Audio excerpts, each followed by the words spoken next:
guys, welcome to another video. So this is the financial modeling series, and in this video we are going to discuss about the financial model of the automobile sector.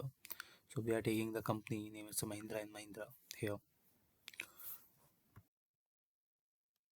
So in this financial model, first we are going to discuss about the index. So index include the number of the tabs we generally use in the model. So first in industry overview, so it's an overview of company and industry analysis. Then we have the income statement. It's a historical and forecasted income statement. Then we have the balance sheet. It's a historical and forecasted balance sheet. Then we have the cash flow statement, historical and forecasted cash flow statement, ratio analysis of the companies, revenue build-up, and cost sheet.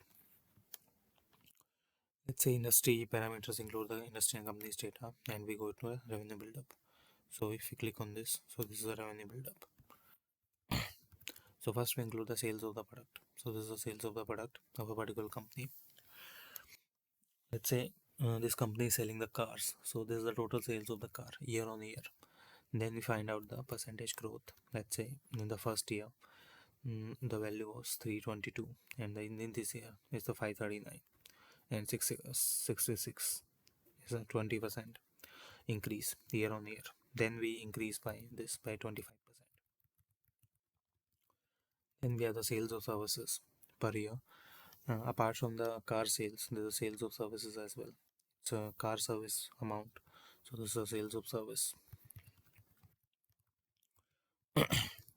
Then we have the year on year increase of the growth per year. It's a 22% growth in the company. Then we have the group shares of the joint ventures. So this is the group share of the joint venture in a year. So this one is another deal. Then we have the other operating income. So it's income from the long-term contracts. It's a percentage of growth. So this one is the other operating income, and this is growing by 10%.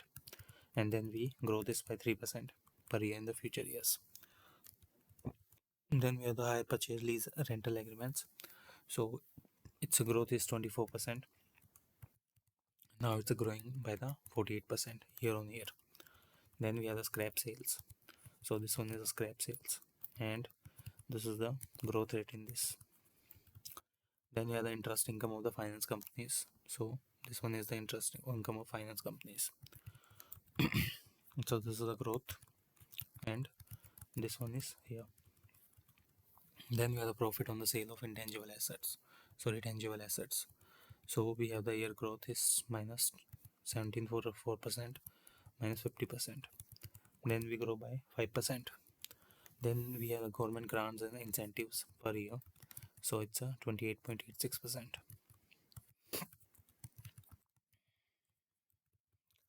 Then we have the others.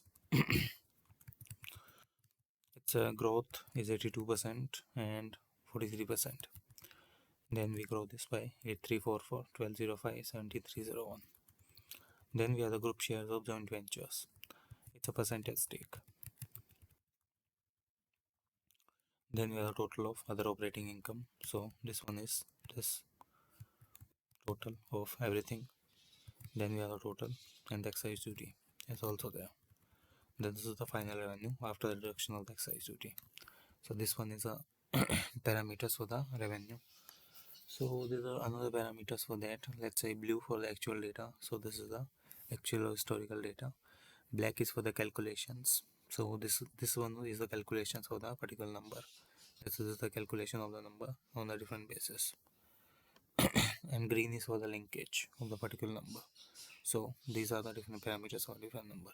Let's meet in the next video, and subscribe the channel and like the videos for the more content.